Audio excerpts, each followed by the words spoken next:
This is The Noon. Our top stories at noon, a crucial night for the mayoral candidates as they prepare for the final debate in a matter of hours. All this just days before early voting begins.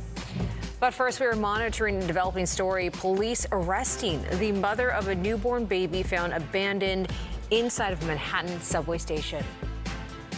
Welcome to The Noon and Bianca Peters. The NYPD charging the woman this morning. Fox 5's Haley Fixler live from 34th Street with the story that is still unfolding right now. Haley, what's the update? Well, hey, Bianca, the 30-year-old woman was arrested and she's charged with 2 charges this morning: abandonment of a child and endangerment to the welfare of a child. So this is what we know. We know this all happened during the 9 a.m. rush hour on Monday. A newborn baby with the umbilical cord still attached was found near the 1 train here at the 34th Street station. The baby girl was reportedly wrapped in a blanket and left lying near the stairwell heading to the downtown trains. Now, later, police released this photo of who they are now identifying as Aza Diawara. And then this morning, they arrested and charged her for abandoning her daughter. Now, New York does have a safe haven law, so this means that parents are able to relinquish their newborns up to 30 days old without fear of prosecution. The thing is, though, they have to do so at safe and designated spots like hospitals, fire stations, and police stations. And because the subway is not one of those protected locations, that is why there are some charges against the mother. Now, we do know that the baby was alert when she was found and was taken to the hospital. Diawara is expected in court today, and right now we are working on getting some more information. Live in Midtown, Bianca, back to you. All right, Haley, thank you so much. To some more developing news now. Are ICE raids in New York City about to surge? Late yesterday, ICE officials made a sweeping raid on Canal Street. Military-style trucks driving down the street, and if you can see, heavily armed federal agents clashing with protesters who saw what was happening. Now, this morning, ICE Director Todd Lyons spoke on Fox News. Here's what he had to say. Well, I think for the people in New York, they're going to see ICE and our other federal partners do the law enforcement mission, right? This wasn't something just organically happened overnight. We decided to go hit Canal Street. With any criminal investigation, you have to build up intelligence. You have to work with sources. You have to go ahead and have the right evidence and work with the U.S. Attorney's Office. But you will see an increase in ICE arrests because there are so many criminally illegal aliens that have been released in New York specifically. Well, it is unclear how many people were taken into custody Tuesday afternoon. Let's turn now to the very latest in the race for New York City mayor. The 3 major candidates preparing for the second and final debate tonight. Fox 5's Morgan McKay is here with where things currently stand. Morgan. Hey, Bianca. Zohran Mamdani might be in the lead right now, but many eyes are on Curtis Sliwa heading into this final debate. Sliwa is pushing back on those calling on him to drop out, making it clear today that if Andrew Cuomo wants his supporters, then he should go out and try to win their support, not push him out of the race. Sliwa went on WABC radio where he blasted the station and radio hosted Rosenberg for turning their backs on him, he says. Sliwa swears he'll never go back on WABC regardless of the outcome of the race. And Sliwa explained how unfair the narrative is to say that he is destroying the city by running in a fair election, and Cuomo should step up his campaigning if he wants more votes. Sliwa also turning down Cuomo's offer of a position in his potential administration. Remember the scene in Braveheart? Yeah. Mel Gibson at the end? Yeah. When the executioner was impaling him. If all of a sudden the executioner would have stopped and I was on that gurney and said, hey, you can work for Mayor Andrew Cuomo, I would say, finish the job, impale me. That will never happen, Sid.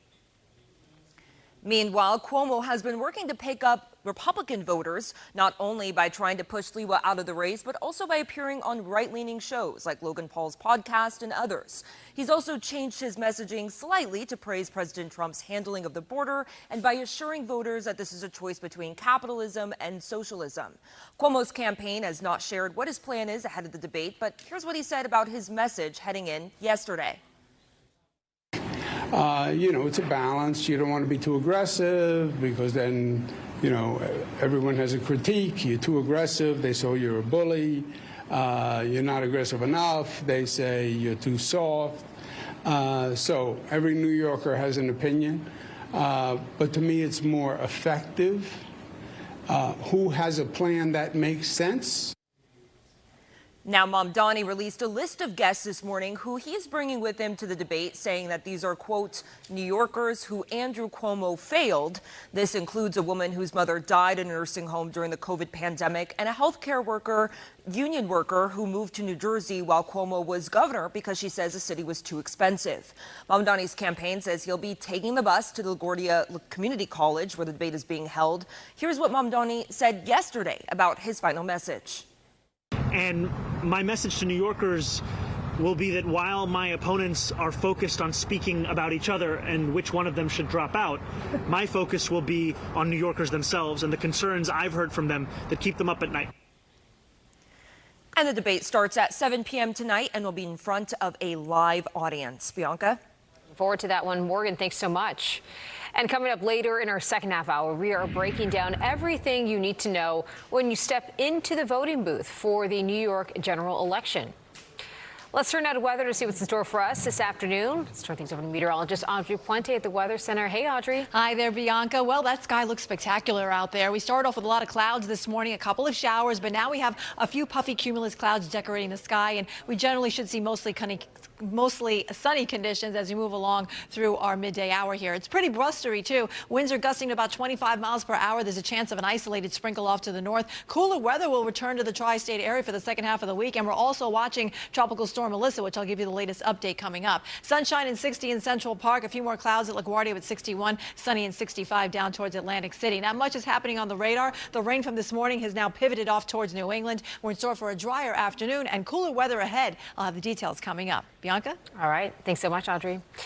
To this now, some very scary moments overnight in Queens. That is where a fire ripped through a pair of houses in the South Ozone Park area on Lincoln Street. The FDNY says it took place around 2 this morning. That fire quickly grew to 2 alarms with more than 100 firefighters deployed. The FDNY says that fire now under control, but 2 people were hospitalized with non-life-threatening injuries, and the cause of this fire is still under investigation. All right, next at noon, New York City's council's oversight hearing on the NYC emergency response system. Plus, we're following developing news from the Great White Way as a union representing Broadway musicians is threatening to strike. Plus, later on in our second half hour, we talk to the bride who just got married at Grand Central.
Sentencing is delayed after a man pled guilty to a vicious attack on a transit operator. Union members are now outraged. So here we are, Brooklyn court, very upset. We can't get justice. The case has been postponed, and justice for Myron Pollock has not been done. So we have to come back yet again. I'm beyond words. That incident took place last October at the Utica Avenue station in downtown Brooklyn. That's when Jonathan Davalos attacked Myron Pollock with a knife. Police say the attack continued even after Pollock ran for safety. The 33-year veteran of the transit system had to undergo multiple surgeries and was even placed in a medically induced coma. Davalos pled guilty to attempted murder charges back in August and is expected to be sentenced to 15 years in prison. That sentencing will now take place December 15th. Meanwhile, some more developing news. The City Council is holding an oversight hearing today on the city's emergency response system. Currently, the city system is jointly managed by the NYPD and the FDNY through the work of 911 dispatch operators. However, in recent years, operators have faced increasingly difficult working conditions, leading to New Yorkers being put on hold if there is a serious emergency. Now, at this hearing, the committees will question the NYPD and FDNY about burnout amongst EMS and 911 dispatch workers and the rise in response times. The union representing Broadway musicians threatening to strike if they cannot reach a new labor agreement by tomorrow. Local 802 will go into mediation today, but if there is not a contract with the Broadway League by 12:01 Thursday morning, they will strike immediately. The musicians are pushing for higher pay, better health coverage, and protection for extra work outside of the pit. The union representing actors reached a tentative deal with the Broadway League over the weekend. Meanwhile, the Louvre back open after the high-profile jewel heist in broad daylight. Next at noon, the national manhunt still underway while tourists return to the iconic museum after the raid. Plus, pesky spotted lanternflies could be sticking around despite cooler temperatures. What experts say you can do to prevent the impacts of this invasive species.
Welcome back. Some developing news. At least 46 people have died after 2 buses and 2 other vehicles crashed in Uganda. Police initially announced the death toll as 63, but later revised it to 46, saying some people found unconscious at the crash scene were actually still alive.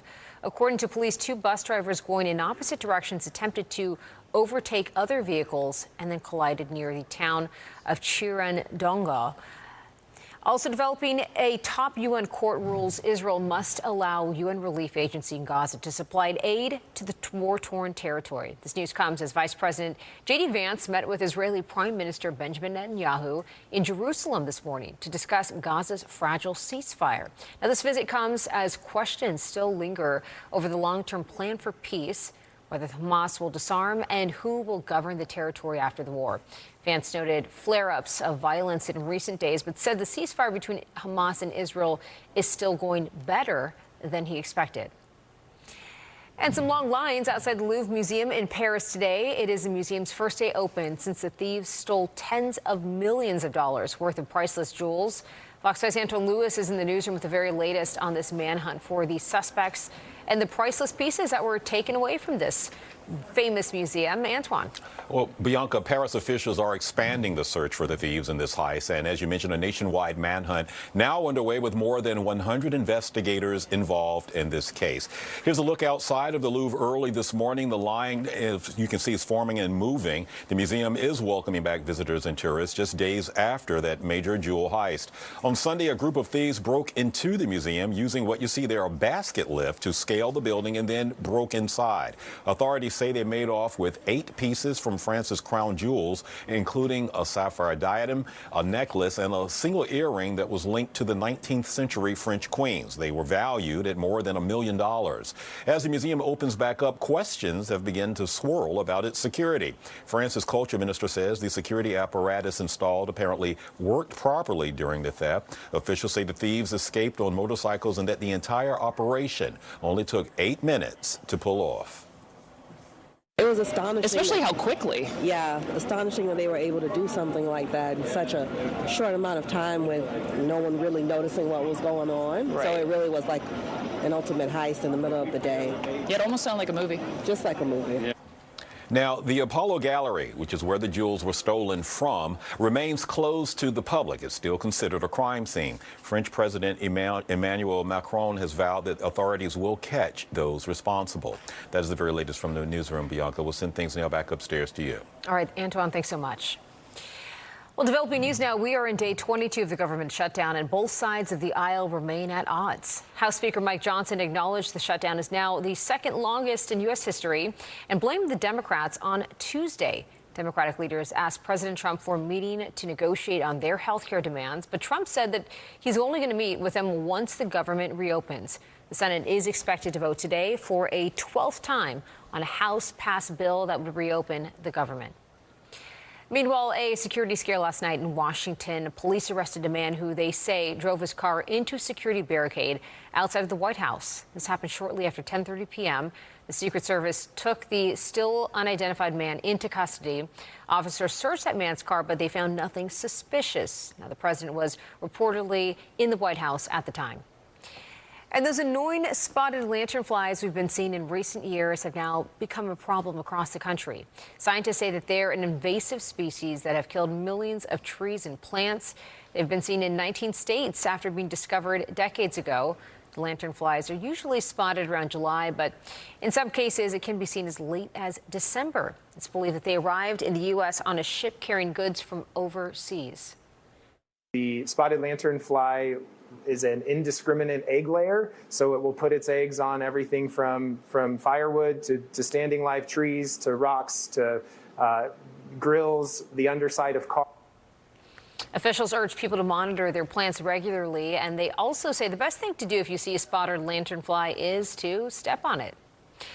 All right, let's turn to weather now to see what's in store for us this afternoon. A nice day to step on outside because the sun is shining. I know it's a little bit chilly, but hey, it is fall. Meteorologist Audrey Puente at the Weather Center with more on this. Hey, Audrey. Hi, Bianca. It's actually pretty decent out there. We started off this morning with a couple of showers. They quickly moved out to the east. We had some cloud cover left over early, but now we're seeing the sun break through, plenty of blue skies, and we'll have a few clouds decorating the sky from time to time today. Temperatures are pretty decent. We're at 60 degrees in Central Park right now, at 66 in Islip and 62 down the shore in Belmar. Off to the north here, we're in the 50s in Poughkeepsie, and it's 53 in Monticello, 61 for you in Sussex, New Jersey. These temperatures a little bit lower than they were at this time yesterday. Winds are still getting our attention here. They're running between 10 and 20 miles per hour, but they're gusting as high as 31 miles per hour in Central Park, 28 in Islip, 30 in Bridgeport. So it's going to be a blustery afternoon, and it will be windy for tomorrow as well. So the winds will still continue to kind of get our attention and affect us as we go through the next couple of days. Here's a look at the rainfall totals since overnight last night, roughly about 1/3 of an inch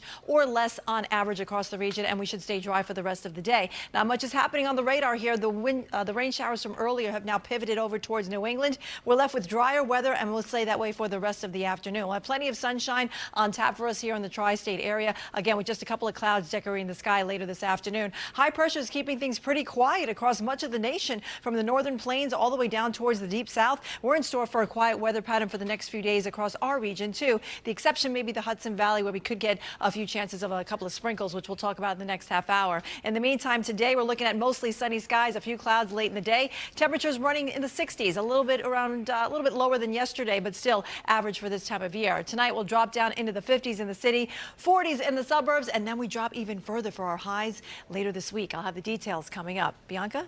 All right, Audrey, thanks so much. Well, next at noon, which New York area airport was just ranked the best in the U.S.? I'm sure you can guess. But getting also into the holiday spirit with Spirit, how the Halloween train is sticking around for the start of the next season.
Trenton. Well, a new symbol is now appearing on fast food menus in the 5 boroughs. It is the image of a tiny sugar spoon inside of a black triangle. This indicates that the item contains more than 50 grams of sugar. The city's Sweet Truth Act requires restaurants with at least 15 locations to include the spoon icon on its menus. This law also mandates that chain restaurants post warnings about the dangers of excess sugar consumption, including the increased risk of type 2 diabetes. And for the second year in a row, LaGuardia Airport is getting major praise from travelers. Forbes Travel Guide named it the best airport in the U.S. This award is chosen by a panel of 9,000 frequent travelers. It praised the airport's spacious gate areas and access to great food options. LaGuardia was named the worst airport in the country. This was just a few years ago, before its $8 billion transformation. All right, well, a brand new study proves what many in the New York area suspected. Ticket prices for concerts have gotten a whole lot more expensive. The National Independent Talent Organization analyzed ticket fees for shows in New York. It found that those fees have risen 36% in just 9 years, a figure that far outpaces inflation. The group says ticket fees now make up nearly 29% of the total cost of a ticket. On secondary markets like StubHub, that percentage rises to about 39%. The report noted that performers, well, they have no control over those fees. And you may have seen those Spirit Halloween stores popping up throughout the country recently. It also looks like they're going to be sticking around for the holiday season. Spencer Gifts, which owns Spirit Halloween, announced that it will open 30 Spirit Christmas locations across 12 states, including New York and New Jersey. It comes after the company launched 8 Spirit Christmas stores throughout the Northeast last year. A spokesperson for Spencer Gifts says some stores will open this month, with the rest opening in November. Meanwhile, no one won the top prize in last night's Mega Millions drawing, so that means Friday's jackpot is going to be $680 million, with a cash payout of $318 million. The numbers were 2, 18, 27, 34, and 59. The Mega Ball was 18. If you cannot wait until Friday, tonight's Powerball jackpot now stands at $320 million. All right, early voting is just days away in the New York City general election. Next at noon, a deep dive into what you can expect to see on the ballot in the voting booth. And it's something you have to see to believe. New York State's biggest slice of pizza, and we're eating it here on the Noon, or attempting to. Without the work of New York City's agencies, your city would look like this. But because your agencies deliver for you, a record number of new homes have been created. Streets are safer with crime down citywide. And there's a brand new universal after-school program for our kids. That's how city agencies are delivering for families, making this the very best place for yours. New York City, delivering for you, every day, everywhere.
Fox. All right, it is 12:30. Welcome back to the noon. We've got a whole lot more coming up here, starting with this. New Yorkers, they see a whole lot on their commutes, but how about stumbling upon a wedding at a train station? We're sitting down with a bride who recently did just that over at Grand Central to hear how this all came to be. And we found the biggest slice of pizza in New York State, and I'm going to try to eat it live on air. I'm not kidding you. This thing is bigger than a whole pie, probably two put together. The challenge coming up, so stay tuned for that. But first, let's get another live look outside on this Wednesday. Some nice weather for warm pizza. I feel like that. You know, get outside, walk around a bit. Look, it's not raining. Audrey Puente's bringing us some good news. Well, let me tell you, Jacob, you're gonna need to be very hungry to eat that whole slice. I saw you walk over there to look at it. You're like, what is this? That is huge. I don't think you and I can even do it together. It's that big. So, folks, stay tuned for that one for sure. Okay, right now we want to talk about how nice it looks outside. We just saw from that picture that we have a couple of clouds decorating the sky, but it is bright and blue behind some of those clouds. Temperatures are in the 60s in and around the city. Same thing over towards New England. We're a bit cooler, though, as you go up towards upstate New York. Albany's at 54, 50 in Binghamton, 45 in Buffalo. There's a cold front that swept through the area. It did bring us the showers last night. They've cleared out this morning, but we have a colder air mass that's working into upstate New York, and that's why we see a drop in the temperatures there. For us, though, it's plenty of sunshine, nice and clear. We're going to have a couple of clouds here and there. That's about it. We're watching this upper level low, though, because it's not going to make much movement. So on the back side of it, we could see a couple of isolated showers kind of pinwheel around it into the western portions of New York. May creep as close as Sullivan County later on this afternoon. And that low, again, slow to exit. So I think it's going to leave in the chance for a couple of isolated sprinkles north of the city as we go through the next couple of days. But most of us will be dry. Here it plays out on our futurecast. You can see we're mainly dry. We have a couple of clouds rolling in later this afternoon. That low is sitting just off to the north here. And tomorrow we'll start out with generally mostly sunny skies. Again, clouds will start to rotate in here after lunchtime tomorrow. And then check out what happens off to the north. You can see a couple of isolated showers popping up here, maybe a sprinkle as close as northern New Jersey. And that will continue to be the trend as we go into Friday, too. I think we'll start out with mostly sunny skies. The clouds kind of roll in behind that area of low pressure that's well off to our north. And that could spark off a couple of isolated showers, especially north of the city. We're talking mostly the Hudson Valley. It may creep as far south as northern New Jersey. All right, let's check the tropics. A lot of things happening here. Actually, one major system happening here that all eyes are on. This is Melissa. It's a tropical storm. It gained that status yesterday, and now it's still holding that status at 50 miles per hour. So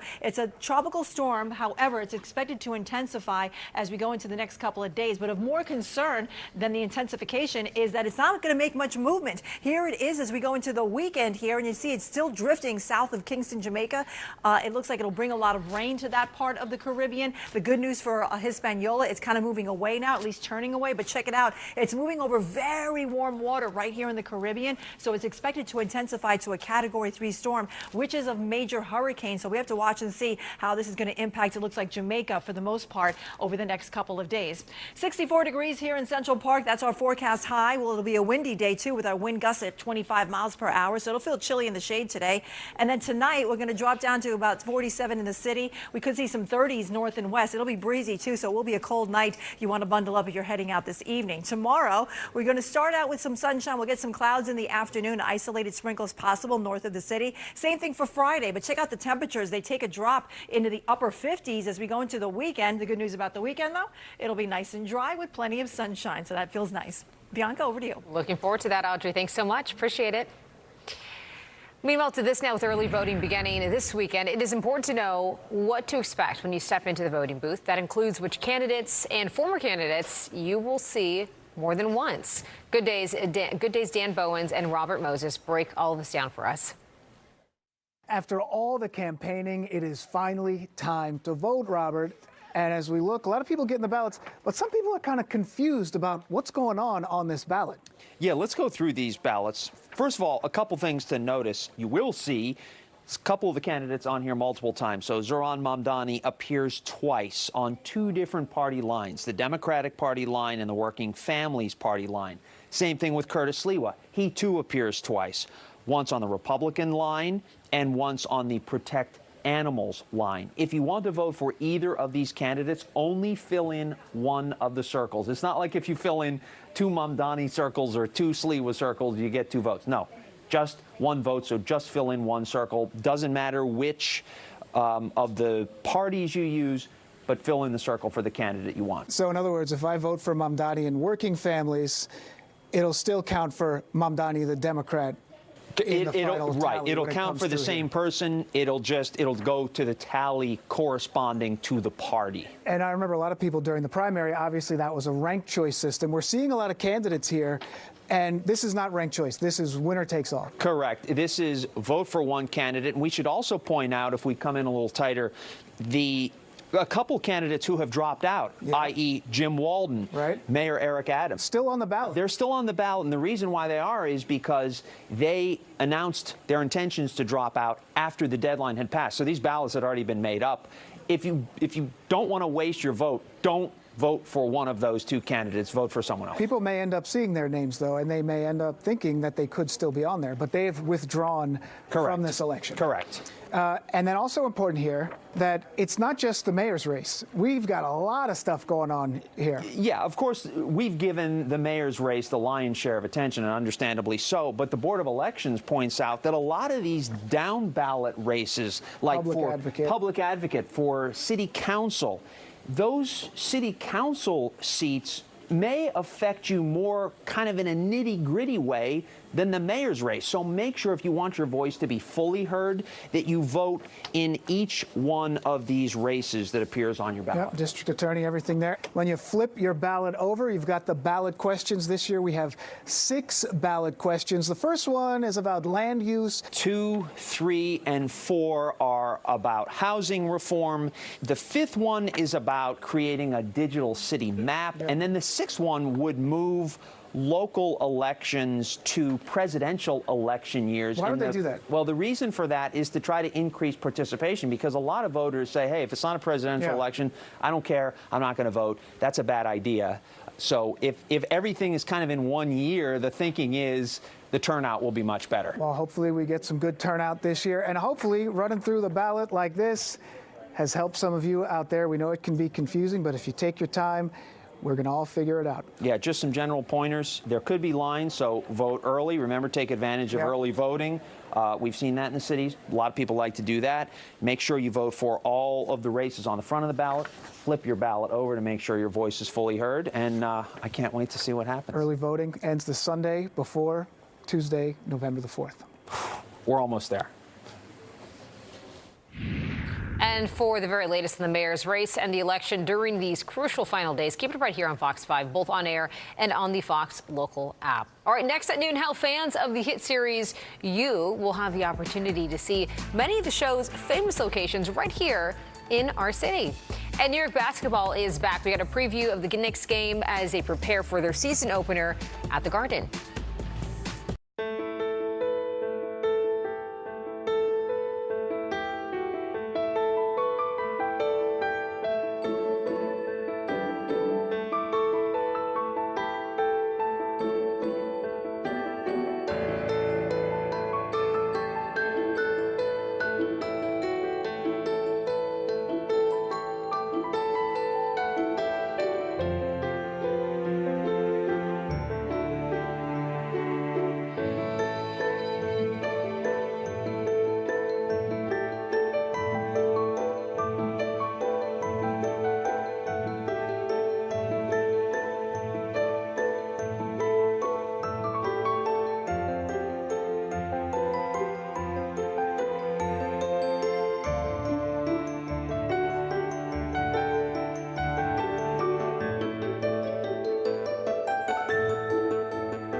Well, California appears determined to hold on to its multi-billion-dollar film industry. The state has set aside $342 million in tax credits to jumpstart the production of big-budget movies. The money is earmarked for no less than 52 film projects. It includes a staggering $43.9 million for a Jumanji sequel and over $37 million for Heat 2.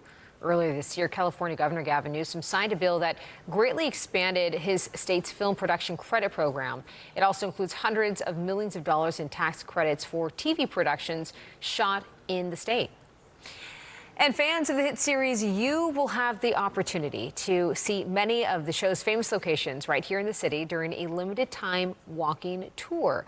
On Location Tours is launching the pop-up walking tour inspired by the Thriller series. It's going to take place this Friday at 11 a.m. on the Upper West Side.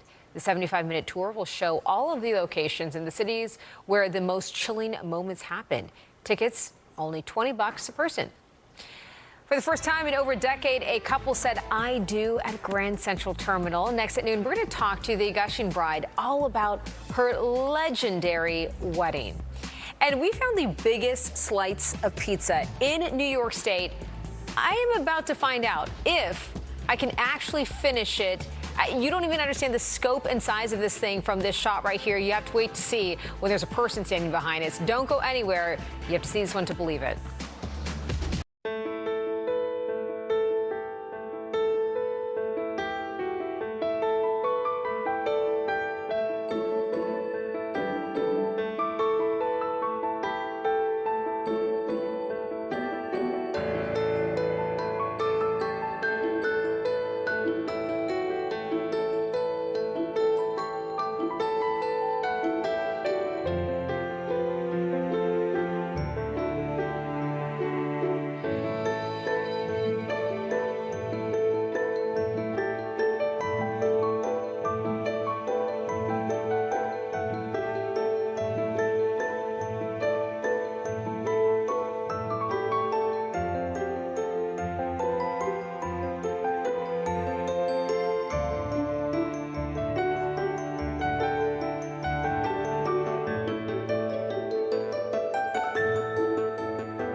Fox Local. All right, get this. For the first time in more than a decade, a couple got married inside of Grand Central Terminal.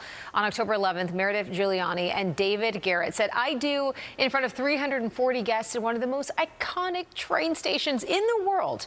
Their nuptials were nothing short of grand, extravagant, decor decking out the entire concourse, including 12-foot floral installations, golden mirrored flooring, a harpist, a violinist, a ticket booth, and oh my gosh, so much more. But hey, we have the bride here herself to tell us how this all went down. Meredith, thanks so much for being here. Thank you so much for having me. We're watching some of the videos and the pictures there. Absolutely iconic, stunning, like Carrie Bradshaw, who? I mean, just the fact that they haven't had a wedding here in 10 years. Do you know why that is? I think just because it is such a large-scale production that typically only lasts for a couple of hours. There's a lot of work that goes into having an event there. Just with the MTA running it, there's a lot of administrative and red tape that you need to go through, but we decided that we were up for the challenge and wanted to do it. Very interesting. Okay, so you had to, as you just mentioned, jump through a lot of red tape, a lot of hoops. What was the hardest part? Was there a part where they were going to basically saying this is not going to happen, and you kind of pushed through? Who else can I call? Who can I email? What was that process like? Yeah, I mean, I think the hardest part was just getting them to agree to initially let us have the ceremony there. Yeah. We had booked our reception venue at Cipriani first. Yeah, okay. And when we were thinking about where we would maybe want to have our ceremony, we looked across the street and saw Grand Central and had Obviously. this like what if moment. Yeah. So we reached out to their team, and they let us know that they don't typically have weddings there, but through a bunch of conversations around our vision and why we wanted to do it, we got everybody on board. So what was that then? What sold them on it? Because if you're saying our vision, maybe there was something that made them say, hey, no, we want to let you guys do this. What was it? I think just kind of the scale of how we were looking to do it. We kind of felt if we were going to be the first people in a decade to have an event there, we needed to go all out and really make it grand. So we had all of these really cute little details that we had come up with. For example, I know that you were showing the video of our ticket booth, which is where all of our guests got their seating cards. And just a ton of little things like that that really brought in like the theme of Grand Central and what an iconic landmark it is. I mean, obviously you walk in there day in and day out, and did you ever think to yourself, because you're from New Jersey, but you guys live here in the city, did you ever think to yourself, yes, I want to say I do here? I mean, that's what's so crazy about it. I think, every little girl kind of has that dream of having this amazing fairy tale wedding, and this absolutely exceeded anything I could have ever thought up. What was your favorite part of the whole experience, the whole night of the wedding? Honestly, I think the thing that felt the most magical was when we had all of our 340 guests cross the street behind us. So it was just everybody marching across 42nd Street at one time. All the onlookers were giving us well wishes and taking pictures of us, and it really felt like we were in a movie. That is so great. And on top of that, as we're showing some of these videos, your dress is stunning, the floral's beautiful. I mean, was it all worth it? Everything that you went through? It was. It absolutely was. We've been planning this for about 15 months, and it was like, it felt like a second full-time job. But every minute was worth it. It was the best night of our lives by far. I love that so much. Okay, on top of that, social media is going nuts because people online, all these publications picking it up. Did you expect that? I didn't. It's been so exciting. I've been kind of documenting some of the process on my TikTok throughout it. And so to finally start getting some recognition and have these places picking it up has been so exciting. And it was, again, just the most magical night. And so we are so happy to be able to share it with anybody. Okay, Meredith, you're inviting us to your one-year anniversary because I can only imagine what kind of party that one's going to be. Where can people follow you on social media and find out more? Yeah, my TikTok would be the best. It's at Meredith Giuliani. All right, Meredith, thanks so much. And you look stunning. Congratulations once again. Thank you so much. Stay tuned. We're going to have more noon coming up straight ahead.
grabbable.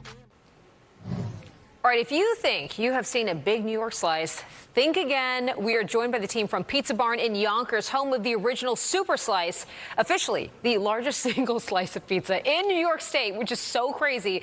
They've been featured on Food Network and the Travel Channel, and today they brought 3 of those massive slices right here to the noon show. So before I embarrass myself trying to eat this thing, let's just talk about how this whole thing started. Joining us is Angela Mayolo, owner and operator of Pizza Barn in Yonkers. Yes. Thanks so much for being here. Thank you for having me. And for feeding our entire crew with 3 slices. Yes. 3 small slices. Yeah, tiny. Not that big. How did this whole thing come about with the Super Slice? So this started probably about 10 years ago. I was in my old store, my old location. I was just sitting on the table, bored one night, just surfing the internet, seeing what I can do something different in the pizzeria. And I just said, I can make some big slice. And I made it thinking nothing of it. And within 24 hours, I went viral. No on way. Facebook. Yeah, and we had our Pizza Barn Facebook page with only like 500 people. Not, That's regular. wild. It just took off. From Okay, there. so it went viral, but then who's the first person that actually tried to complete the pizza slice challenge? So I had random people come when I started going viral. I had a few people come in, and one guy finished it within about 7 minutes. There's but I never, no way. Yeah, 7 minutes was the fastest back then. But then I had a big YouTuber in Spain called Estic. He's like one of these food challengers, guys. He came and did 3 of them. He finished 3 super slices. Stop it right now. Don't even tell me. 4 minutes. No each one. way. Yeah, so he's the fastest. Actual heck. So you can look him up. He's got like 5 million followers. He's just Okay, well, I was going to give myself a minute to see how much I could do, but like what? 3 slices in 4? 4 minutes each slice. That is crazy. Okay, typical reaction when people come in and they're like, "Let me get one of these super slices." Also, how much does it cost? So they go anywhere from $26 to $49. They range different prices, different. And obviously you had to bring a little Halloween antics here to this one. If you guys can see, the mozzarella it's like pumpkins and ghosts on it. That is so cute. Pumpkins and bats. Okay, so. What's the odds of me actually even completing, like, I don't even know, 1/18 of this pizza? Well, you can have some if you want to try. Which one? Well, I'm waiting for the director to give me a minute countdown before I start going to town on this thing. Are we at a minute? Okay, I might need some help. Okay, give me a countdown at least. All right, here we go. 3, 2, 1. I'm going straight for the cheese. Cheese one. Okay, here we go. Okay, we're beating this over. You want to fold this? I don't know. How do I do it? We fold it first? Fold it. Okay. Hold on. Let's. Fold it which way? Let me get it. Okay, oh my gosh. Are you not supposed to fold a pizza slice? Okay. I don't know how. Do I get some water or something? Am I gonna get no water over here? Okay, all right. No way in heck. You can do this in 4 minutes? Are you kidding me? I just took 3 bites. It's a lot. This will take me at least 1 day. I'm sorry. I don't even know if I can continue that. But that is actually really good pizza on top of it. Thank you. Wow. Yeah, okay, where can people come find you and possibly participate? Pizza Barn Yonkers on Instagram, and we're located 471 Central Park Avenue, Yonkers, New York. Do you have anything else besides pizzas there? Yes, we make salads, pastas, sandwiches, a little of everything. Okay. Pizza restaurant. Let me just one more bite as we go to break. Okay, because it was pretty good. So let me just hold it back. Okay. As we go to break, more noon. Straight ahead. My guy, Angelo, thanks so much for being here. Welcome. Thank you for having us. I did 2 inches of the pizza. She did good. Oh, man.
after some morning clouds and a few early morning showers, we're now seeing blue skies and a couple of clouds filtering in from time to time. It's going to be a really nice day today throughout the tri-state area. We're expecting temperatures to be in the 60s. This is about average for this time of year. We'll top it out in the 50s up towards Monticello. And then tonight, it's going to be really cold. We'll drop down to 47 in the city, but check out to the north here, 38 in Monticello, 40 degrees in Sussex, 41 in Poughkeepsie, but we'll reach 50 down the shore in Belmar. Now tomorrow, we'll start out again with plenty of sunshine, a few clouds towards the afternoon. There could be a couple of sprinkles north of the city, and then we turn colder by the weekend. Sunny and dry, but highs will be in the upper 50s. Bianca? I'm so disappointed, Audrey. You couldn't finish it. I only had 3 bites. I had 3 bites. Well, now you have lunch waiting for you. There we go. I know I have a giant pizza slice ready for me later, Audrey. I need your help in that, actually. So next time, there we go. It's a 2-person challenge. We need more than both of us. That's right. Audrey, thanks so much. Well, the NBA tipped off a brand new season last night, and tonight it's the Nets and the Knicks' turn to open their seasons, with the Nets taking on the Charlotte Hornets on the road and the Knicks facing off against the Cleveland Cavaliers at Madison Square Garden. However, the Knicks will be shorthanded. Guard Josh Hart will miss tonight's game with back spasms, while big man Mitchell Robinson will sit out with what the team is calling a left ankle injury. Management all-star Karl Anthony Towns is also listed as questionable with a right quad strain. Tip-off is set for 7 p.m. Well, that is our show, but before we go, here is one last thing to leave you with. A major auction taking place today. Some of the items include a Marilyn Monroe signed Department of Defense card with the name Norma Jean DiMaggio on it. That is expected to fetch around $30,000. A Jackie Robinson Hall of Fame induction ring. It is also on the block there. That's expected to sell for possibly as much as $500,000. And there's also a Lou Gehrig Yankees jersey from his final home game. That could get as much as $4 million. This is part of a Christie's and Hunt auction. There are going to be hundreds of items from sports, music, and Hollywood on the block. The items are from the Dr. G.B. Espy collection. All right, we'll see you tomorrow. 25 Words or Less is next. And if you want more news, tune into the Fox local app streaming right now.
All right, everybody. Thursday, October 22nd. Welcome to Newsroom Live. Antoine Lewis, very happy to be with you on this day as we take a look outside.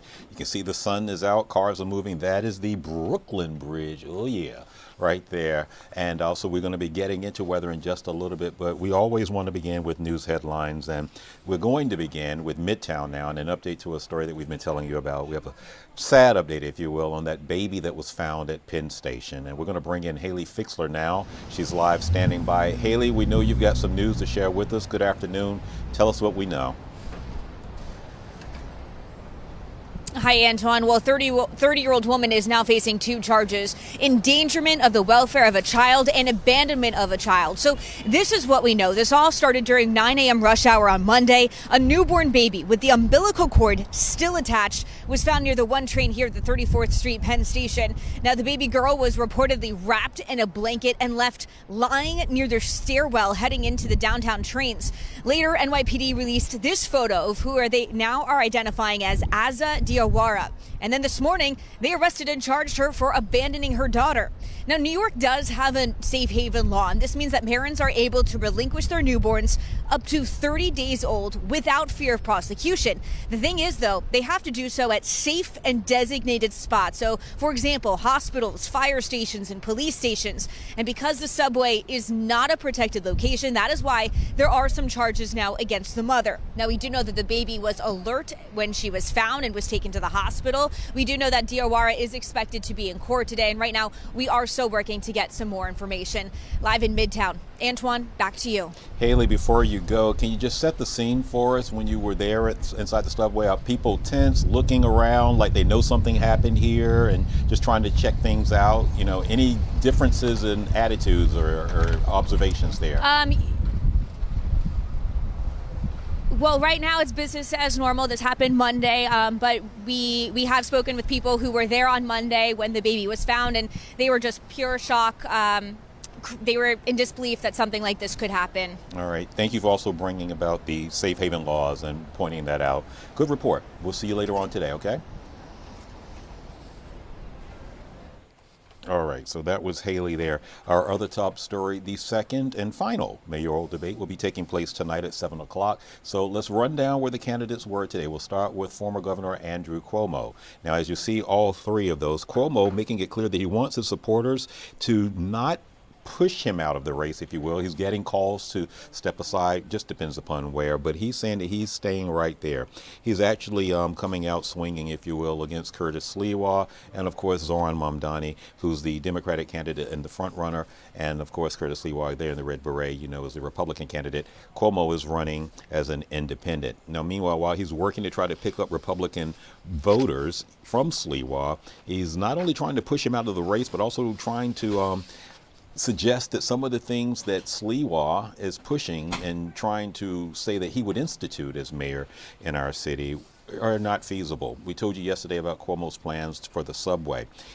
Anyway, that's one of the things that he's saying that he would try to push through capital projects. As far as Zohran Mamdani, just going over my notes, he released a list of guests that he will be bringing with him to the debate and saying that these are, quote, New Yorkers who failed, who Andrew Cuomo failed. This includes a woman whose mother died in a nursing home during the COVID pandemic and a healthcare union worker who moved to New Jersey while Cuomo was governor because he said the city was too expensive.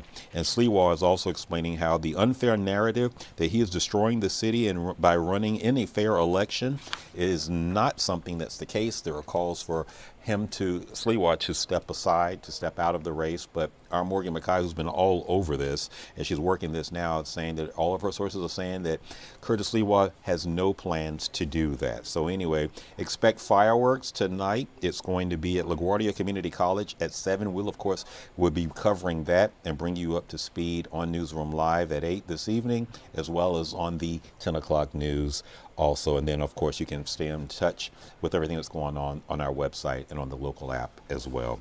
Overseas now, we went to Paris because we want to bring you up to speed on the very latest with the Louvre heist. Now, that shot that you just saw, I want to talk about that for a minute. Look at that. That is a lift, if you will. We would call it a cherry picker here, but authorities are telling us that the thieves in this jewel heist that took place 9:30 in the morning on Sunday used basically that lift, if you will, to get to scale the side of the Louvre Museum in Paris, go inside.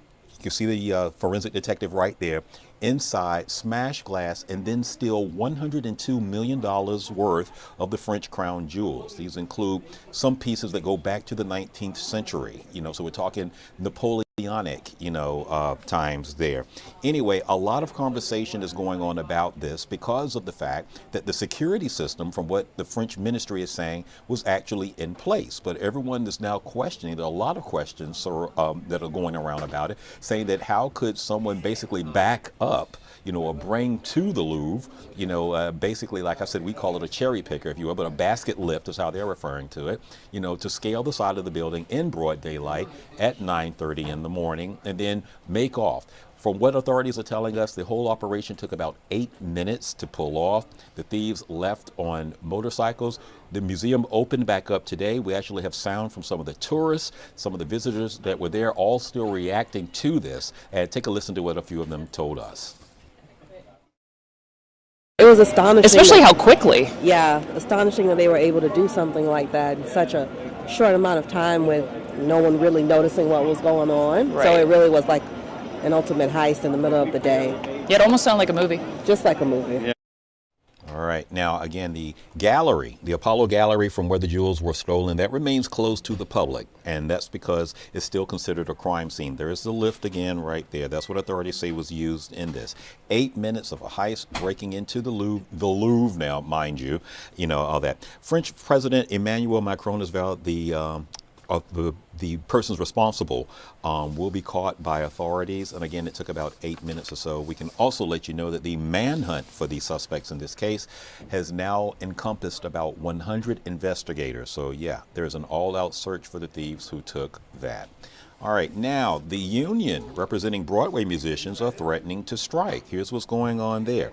If they cannot reach a new labor agreement by tomorrow, the Broadway musicians will be going on strike. Now, according to Local 802, they're going into mediation today. But if there is no contract with the Broadway League by 12:01 Thursday morning, basically just after midnight tonight, they will strike immediately. Now, the musicians are pushing for higher pay, better health coverage, and protection for extra work outside of the pit, meaning, in other capacities. The union representing the actors reached a tentative deal with the Broadway League over the weekend. And of course, we're bringing this to you because of where we are, Broadway being right here in New York, and knowing just how popular it is with everyone who's going. We actually did a story, when was it, Michael, last week about revenues, for the fall were actually better than expectations. So a big deal with this one for sure. Before we go to break, I just want to remind you one more time about, as we are covering the New York City race for mayor, we want to direct your attention to two of our shows, Battleground NYC, the Fight for Your Vote with S.E. Cup,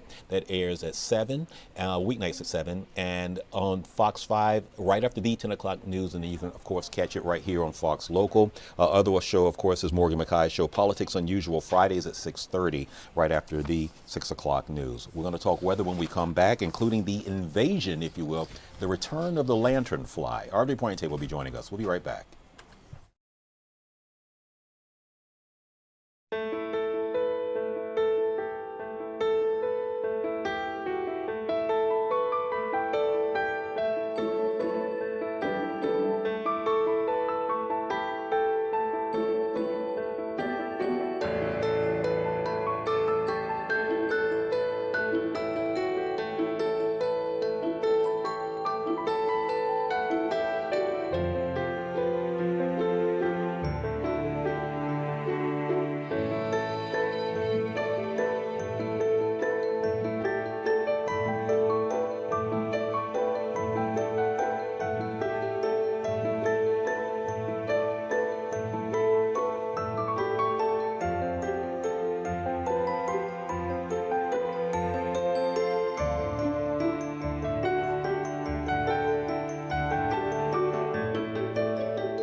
All right, 1:12 on your Wednesday, October the 22nd. We're looking outside now.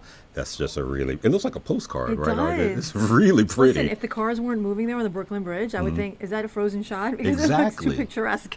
Like that. So, well, look, I have to talk about this as we go into weather. Audrey Pointe, our meteorologist, is joining us. It was warm today. You know, it's nice. Yeah. It's nice. It's comfortable. It was warmer yesterday, technically speaking. Okay. However, it's a nice little taste of spring again across the region. Enjoy it because we're slowly going down the thermometer this week, Antoine. Highs will only be in the upper 50s by this weekend. So, you know. I just react. I don't have hair, you know, Yeah. so the wind is a lot. So you're going to have to add on another layer or two by the end of the week for sure. Another big story, yeah. Your right here on our image. Is that Melissa? This is Melissa. Yeah, big update here because now it is forecast to become a major hurricane by the end of the week. There's so many issues with this because look at this path. It doesn't make much movement over the next several days. Well, this is until Monday morning. It's still in the Caribbean, which, by the way, this part of the Caribbean, very warm. This is going to fuel this like gasoline into a fire, and it's going to be a major hurricane category 3 by the end of the weekend. So the warm temperatures actually make the conditions worse. The warm water. Yeah, warm water. Yes, okay. Yes, it's a fuel for a hurricane. It's like gasoline to a fire. Wow. So, and this is it's not just warm at the surface in this part of the Caribbean. It's deep in. Because typically when we have, now we're going to go into extensive hurricane discussion, but typically when the hurricanes move over water, warmer waters that we talk about often in the Atlantic, they churn up the water. So cooler waters from below can actually kind of slow down the expansion or growth of a hurricane. Okay. But in this particular area of the Caribbean, the water is not just warm at the surface, it's warm even all the way down, like in a lower column, right? So, so the water that's being churned up is actually warm. So this is really, it's great for hurricane development. It's not good also for hurricane development in the Caribbean where there's a lot of people, right? Well, so look,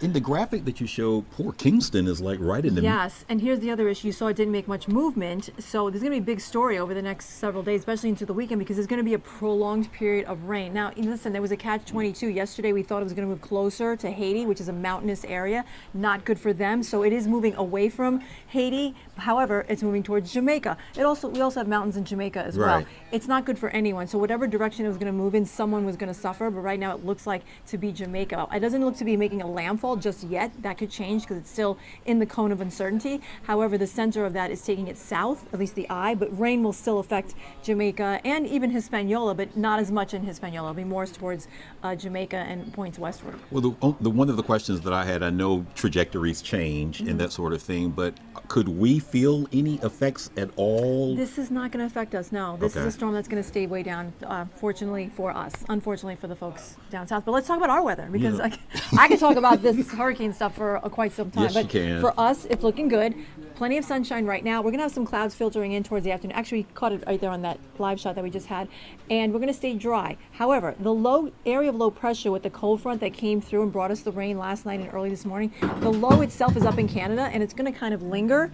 Here I go. I go from our weather. Chad, you good? Our weather. You good? Okay. Our weather back to the hurricane. But now we're going to go back to our weather. So the low is actually going to be sort of pinwheel chances of sprinkles up in the Hudson Valley. We're not expecting a widespread rain over the next several days. However, it's something to be aware of, especially if you live north of the city. And maybe a stray sprinkle could be here maybe tomorrow. Okay, so look, what about the wind? You know, remember wind was a situation for the last 2 days. Right. So windy today again. Wind gusts, the forecast is for up to 25, but I've already seen 31 in Central Park. So 31 mile per hour gusts, that is. It's going to be windy again tomorrow, a little breezy the day after that, and then things will subside by the weekend. All right, so chill weekend, literally mostly chill weekend. Highs will be in the upper 50s. Lows will be in the 30s and 40s, so it's going to be chilly. But plenty of sunshine, nice and dry. Were you surprised that Melissa was declared and upgraded as quickly as she was? Because remember, no. We've been watching this one. It was a wave that came off of the coast of Africa last week, and you know it came unusually lower in latitude. In other words, usually they come off the coast a little bit higher in latitudes, but this one came in a lower latitude, so it was moving towards very warm water. And so the forecasts were already predicting that it was going to move into the area that it is in right now. So we've been watching this for over a week. But you know, then nothing could be declared until it actually formed. The storm hadn't formed yet. It was just something that we were watching, and the forecasts were showing that it was going to develop. Do you remember what named storm? Is this the 7th, 8th? 13th. 13th. This is our 13th, yeah. The next one on the list. Who's that? It starts with an N, It's an correct? N. So wait, does Take a guess. it go male, female, male, female, I'll or give you a is hint. I guess it would a be masculine name? considered a masculine name. Nelson, No. Nathan? No. I'm running out of N's. You tell me. Yeah. What is Nestor. Nestor. Nestor. Nestor. That's the next named storm should it form.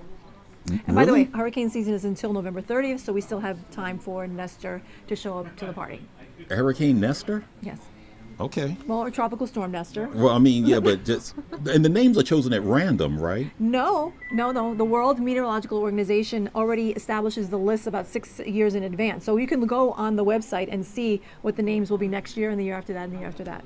Okay. I And knew it's a whole committee that decides these names. Okay, and no disrespect to anyone named Nestor. I wasn't going with that. I was thinking, Nelson, Nunzio, No. Okay, all right. So this is your way of saying move on to the next story. I got it. All right, let's talk about this. We know Halloween is coming up next week, and you've seen those spirit display stores, where you can go in and shop for Halloween, like that. Well, here's what's going on with them. They're popping up across the country, and it looks like they're going to be sticking around for a little bit because Spencer Gifts, which owns Spirit Halloween, announced that it will open 30 Spirit Christmas locations across 12 states, including New York and New Jersey. I didn't know that's what you meant. Yes. I didn't know this story. Yep. So. Oh my God, that's brilliant. You think so? You don't think it's too early? No way, because I am on the bandwagon now. Okay, before I was, second week of December, Christmas decorator. Right after Thanksgiving. Then I got tired of watching everybody showing off their stuff the day after Thanksgiving, right? So now I moved it to Thanksgiving, but now people are doing it right after Halloween. So, I've already gone in and started clearing out the ornaments and picking a colors theme for this year, and we're not even Halloween yet. So I am a spirit. I need the address. Here, hold that. I need the address. Here's my thought on it. I think it's too early. I think let's get through Halloween first, Audrey, and then we need a poll on this one. She said it. So it's throughout the Northeast. Whatever platform you're watching us on right now, we want to hear your thoughts on it. When is the appropriate time for Christmas displays, when to remind us that the season's coming up? I think it should be after Halloween. Right, November 1st. No, I mean, right. Yeah, November 1st. Yeah, that's what closer. I'm talking about. But now they're talking about doing this, sooner than that. But November 1st is coming. You have to plan now. You don't just think about it like wake up November 1st after Halloween, put all the way Halloween. Now we're there's planning involved. There's planning. I think let's get Color a little bit closer to Halloween. No. I mean to Thanksgiving before we start doing it. We still have 2 holidays to get to before Christmas and then Hanukkah and all the other holidays that come, Kwanzaa. Well, you'll enjoy seeing my pictures of all my Christmas stuff right after Halloween. All right, so you clearly are a fan. Let's check in with Michael Stillon, our producer. Michael, any comments yet? Anybody weighing in on our platforms just yet? We should have taken a poll on this one. I know. Yeah, we should have done that one. Spirit Christmas. We're still putting it out there. Let us, let us know what your thoughts are. I told you November 1st. Oh, it is November 1st. Okay. Let us know what your thoughts are. When is the right time? Is this too early to start talking about Christmas when we haven't even got literally the day after Thanksgiving, after Halloween? We're just talking and planning. So just talking. I'm not asking for my gift yet. Clearly you. Asking for my gift yet? You still have 2 more months. Clearly you are ready for it, like that, and you've already started with the decorations. I've started already planning what color scheme I want to. Yes. Okay. Because chocolate is the big color of the winter, so I may incorporate chocolate. Is that really the case? Yes. Had no idea about that. Oh, my bag is upstairs. She loves bags also. So, all right. So this weekend, a chill weekend for sure. And everyone, we're keeping our eyes, like you said, on the system list of Melissa, in the Caribbean, but we are right now scheduled to not. Here come the bosses. They're tired of us talking. No, but we shouldn't expect to receive any sort of remnants, if you will, from Melissa. No, Melissa will stay down towards the Caribbean, but it will be a big story that we'll be talking about at least through the weekend and probably into next week. So hope the trajectory changes because poor Kingston, man. Yeah, we'll wait and see. All right, Audrey, as always, thank you for being with us and for sharing your views on holidays and everything else that you always talk to us about. All this news and views. Michael, any comments yet before we go to break? Let's see. It was Michael shaking his hand. Is that no? Okay, all right. That means nobody wants to hear what we have to say anymore. Anyway, we're going to take a break and then we'll be right back.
All right, we are back with Newsroom Live again. You're taking a live look outside. Audrey Pointe just left us, but she told us, you know what?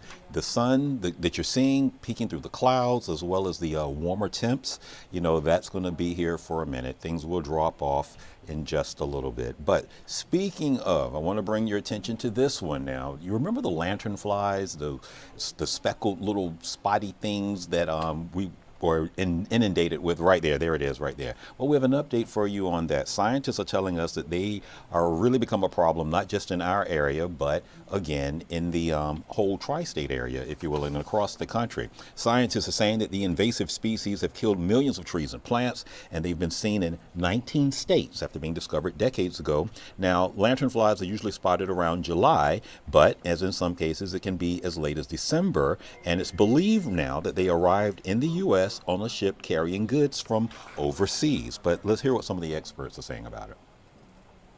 Lanternfly is an indiscriminate egg layer, so it will put its eggs on everything from firewood to standing live trees to rocks to grills, the underside of cars.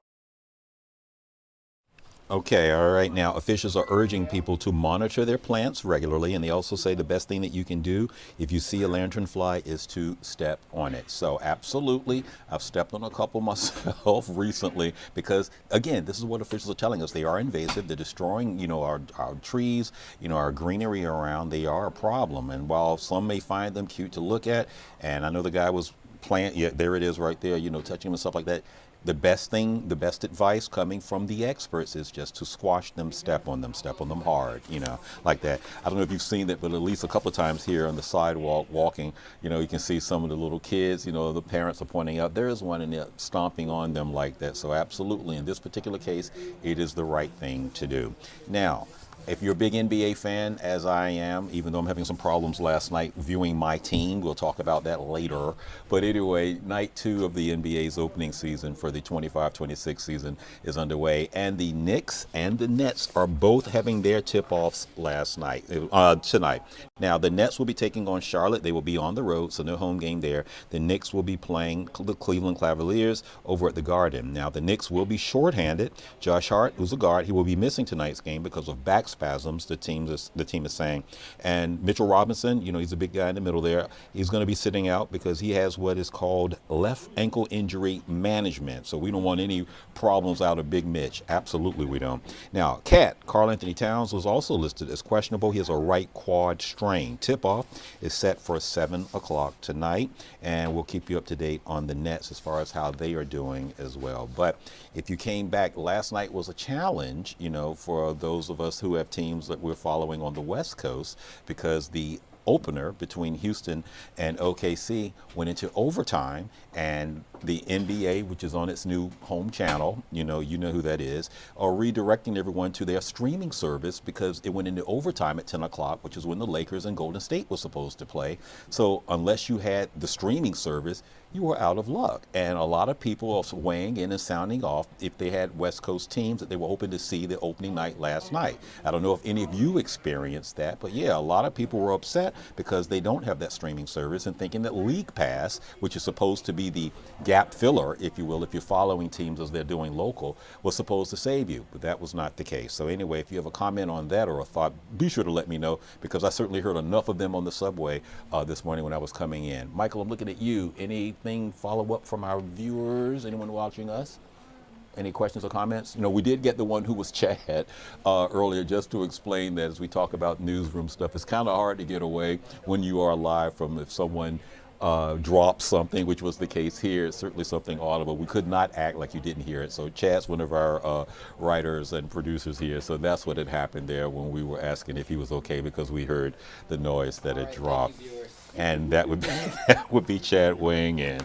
We want to leave you with this. As we talk about the drawing for tonight's Powerball, we want to let you know that there was no winner in last night's Mega Millions drawing. Now, that means that Friday's jackpot will be around $680 million, and that's a cash payout, if you will, of $318 million. Now, if you can't stick around for Friday for Mega, then your best chance to try to get some dollars is to play the Powerball tonight. So there you have it. And the jackpot for tonight's Powerball is $318 $120 million. We invite you to stick around because right after us, Live Now will continue with its programming, and then Next News covering local stuff will be at 4 o'clock with Richie Giacobas, followed by... Thanks for watching Fox